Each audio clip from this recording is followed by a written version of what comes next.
একবার আল্লাহর কসম খায়া বলি, উকসিমু বিল্লাহি মিআতা মাররা, আল্লাহর কসম খায়া বলি, একবারের কালেমা এটা যদি এক পাল্লা রেখে দেওয়া হয়, সাত আসমানকে যদি আরেক পাল্লা রেখে দেওয়া হয়, সাত জমিনকে যদি আরেক পাল্লা রেখে দেওয়া হয়, ওই পাল্লা যদি সমস্ত জান্নাতীদের জান্নাতগুলো রেখে দেওয়া হয়, ওই পাল্লা যদি আরশ আজিমটাকে রেখে দেওয়া হয়, এই কালেমার পাল্লাই ভারী।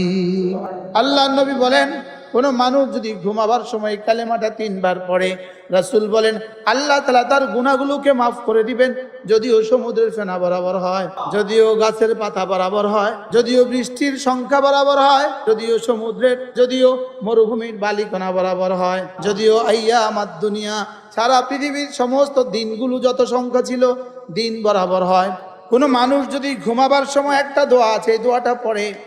আল্লাহর নবী বলেন তার ঋণ যদি পাহাড় বরাবর হয়, আল্লাহ তাআলা জিম্মাদার। হে আল্লাহ,